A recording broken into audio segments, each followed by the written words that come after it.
My name is Simon Shepherd. I'm Chief Executive Officer of Optima-Life, a company that specialises in performance and in particular people performance. We work with sporting and corporate organisations who truly believe that people are their most important asset.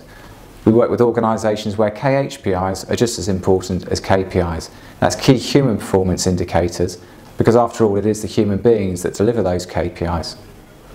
And it's interesting to see that corporate organisations now also are increasing their input into people to allow them to achieve a bit more often.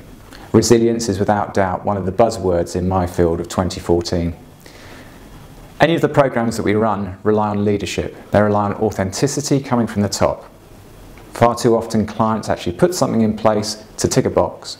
The successful clients, the ones where we see purposeful change in productivity, in reduction in absence, in improved performance and improved engagement, have been led with people who are truly engaged in the education process and want to lead by example and not just by hearsay.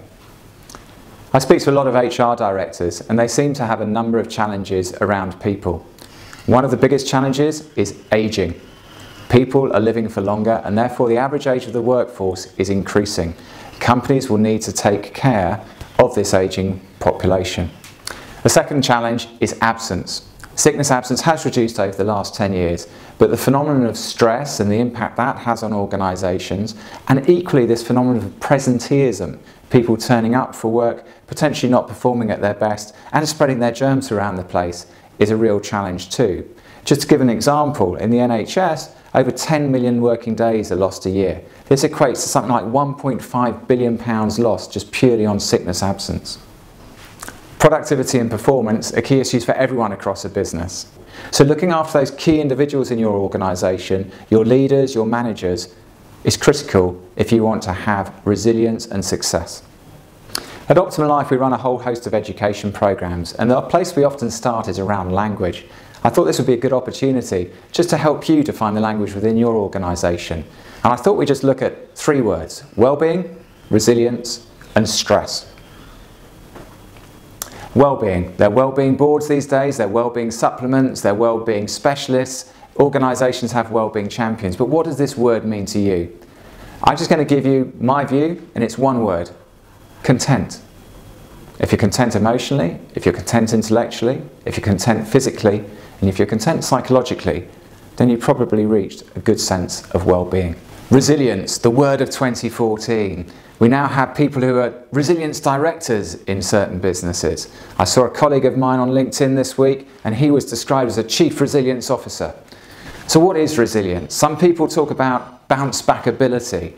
I actually prefer to go a stage further than that. I think resilience is having the ability not to be knocked down in the first place. So whatever's been thrown at you, whatever direction you're being pulled in, you still perform at your best. The last word I want to look at is the word stress.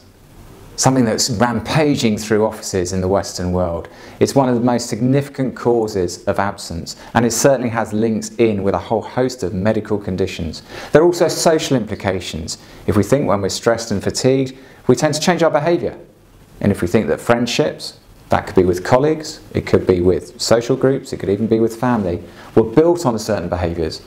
If they have shifted, those links are being threatened. One of the problems with stress is that it's such a diverse phenomenon. It can be very, very hard to provide a solution that fits all. So in addition to starting off with education and understanding, we really do try and make things objective. There is a phrase after all, an apple a day keeps the doctor away. Well, that's not so true if you're allergic to apples. So providing personalisation and objectivity has become critical in the offering that Optima-Life delivers. We use these little monitors, they're called a bodyguard. We put these on people for 3 days, and whilst they're wearing them, they keep an online diary. This allows us to map their physiological response, we're measuring heart rate variability as well as heart rate, against their behaviours and against their feelings. And the commentary that they put in through their diary is mapped on the report and hopefully brings it to life. So the bodyguard has given us measurement, it's given us data. So what? Data in isolation is pretty useless. What we now need to do is make that data real. And that's where we produce a series of reports.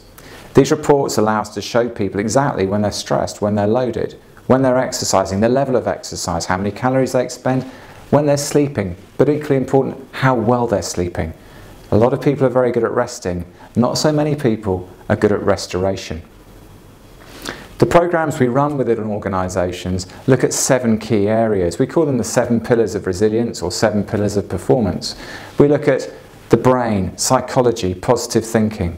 We look at the environment. We look at sleep, rest and recovery. We look at fuel, what we put inside our mouths. We look at organisational skills. We look at responsibility, relationships and values. And we look at movement and exercise.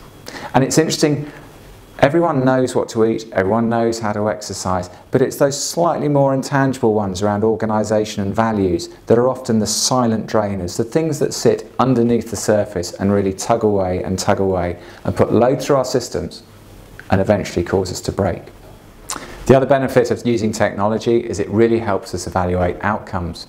We will have personal outcomes, fantastic, but what we're also seeing is that the technology is opening up conversations across teams and across groups, and we're starting to see cultures of change appear.